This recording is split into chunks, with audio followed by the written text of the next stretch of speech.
amigo, Kerry James. Quelle place ont les Comores dans ton cœur? C'est là où se trouve la plus grande partie de ma famille. Quand je rendrai l'âme, Inch'Allah que c'est là où mon corps sera expatrié. C'est l'endroit dans lequel je me ressource le mieux. Et ça, je tiens à le préserver.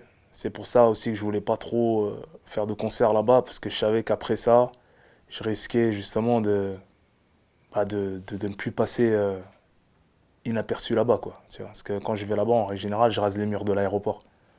Justement pour préserver cet endroit où je peux me ressourcer. Kerry James, pourrais-tu y vivre?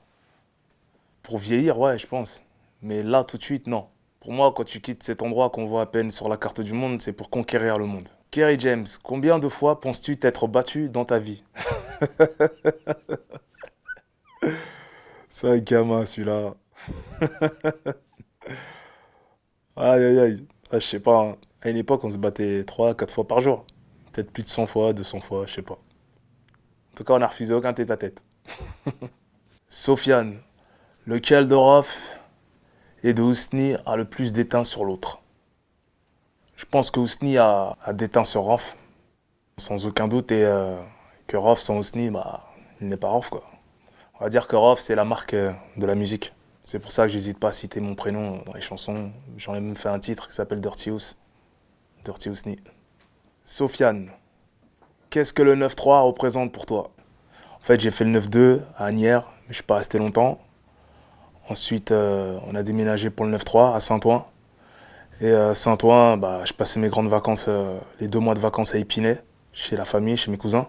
Donc Épinay, on peut dire aussi que c'est la maison. Et j'ai pas mal traîné dans le 9-3, je connais beaucoup de gens dans le 9-3, quoi. Donc je suis pas dépaysé dans le 9-3. Voilà. Mais je représente le 9-4. Encore Sofiane, les 3 qualités qu'un rappeur doit forcément avoir. Déjà, il doit avoir une position, déjà. Parce qu'un rappeur qui prend pas de position, c'est un rappeur qui est ambigu, qui sait pas vraiment qui il est. Ensuite, il doit avoir un style propre à lui, autant sur le côté musique que sur le côté interprétation, flow, écriture. Ensuite, il doit avoir une histoire, une personnalité. Et surtout, il doit l'assumer. Encore Sofiane.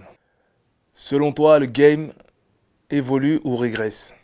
En fait, chacun son game. Pour ma part, je pense que le mien, il évolue. Si tu fais allusion au rap game, c'est une chose, mais la carrière, c'est une autre. Les albums sortent, les doubles albums sortent, les singles, les classiques sortent. S'il y a un petit clash par là, ça dérange absolument pas mon game, personnellement.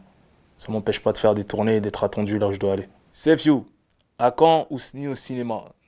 Quand un grand metteur en scène pensera à moi, il me fera une vraie proposition, en pensant bien que le cinéma, c'est pas évident, c'est pas donné, quoi. Faut pas se dire, ouais, je vais venir, je vais jouer Rof. Il faut être capable de jouer plusieurs rôles à la fois. Et ça, ce sera un exercice intéressant pour moi d'essayer ça, à condition que justement le rôle soit respectable aussi, tu vois, et qu'il me convienne. Mais avec plaisir. Safe You, dans quel type de rôle te verrais-tu? Des gens incompris, des révolutionnaires, des gens qui ont du cœur, des gens qui aident les gens, qui se battent pour une cause. Puis des gens qui se débrouillent aussi, à leur manière, légal ou illégal.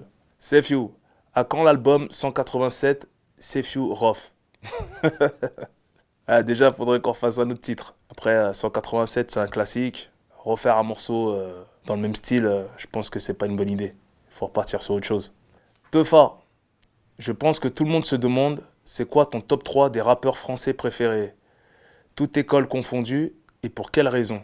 Bon, déjà, primo, je vais dire Kerry James. Même là où on l'a pas toujours compris, il est toujours resté ferme sur ses positions, jusqu'au jour où on a fini par comprendre, tu vois. Et aussi parce que c'est le premier rappeur qui m'a vu rapper. Il me l'a fait rapper 3, 4 fois comme ça d'affilée. Et il m'a dit, tu vas rapper, toi.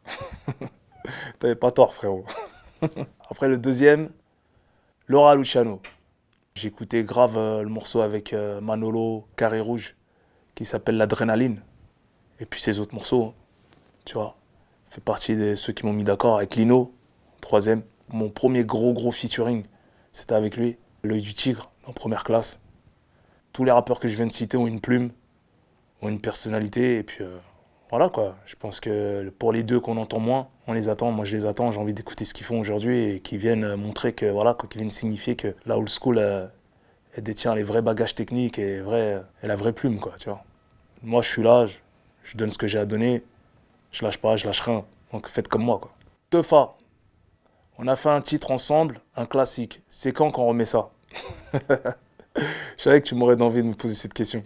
Je suis ouvert, hein, t'as vu, on se parle, t'as mon numéro, c'est à toi de lancer l'affaire, après on verra. Pour quel projet, peut-être pour le mien, le prochain. Propose-moi une putain de prod qui me met d'accord, qui me prend par le cœur, ou par les couilles, je sais pas. Et j'attaque. Teufa, j'attends toujours ma casquette distincte. Encore une fois, t'as mon numéro. Et avec plaisir, y a pas de problème. Alain Delombre, A2L. Quand prévois-tu de sortir la saison 3 du PDRG? Ah, tu veux savoir, hein? Comme ça, tu sais où tu vas et ce que tu vas faire, toi. Ah, l'année prochaine, je pense. Mais déjà, là, on a fait un double album, il y a pas mal de titres à défendre, à clipper, et une grande tournée qui s'annonce, donc il y a du taf encore. Alain Delombre, te sens-tu en accord avec ce que le public rap plébiscite aujourd'hui? Pas toujours. Il est séparé en deux. Il y a la nouvelle génération et l'ancienne. L'ancienne attend de moi des morceaux peut-être plus conscients, plus énervés, et puis la nouvelle, des morceaux plus actuels, tu vois, peut-être un peu qui vont sonner puérils pour les anciens. Donc moi, je dois aussi m'y retrouver au milieu de tout ça. C'est pour ça que j'ai mis 2 ans avant de réaliser ce double album. Bon, je m'en sors pas trop mal au final. Tu vois, il y en a pour tout le monde. Alain Delombre, prévois-tu d'autres projets en dehors de tes albums? Bah, déjà, il y a le projet A2L, Alain Delombre. Il y a le projet El Caïs. Enfin, on va dire que je soutiens. Donc, forcément, je vais intervenir dans ces projets-là, de quelconque manière. Ah, et des projets, il y en a. Je dis, l'avenir est aveuglé par tout ce qu'on projette.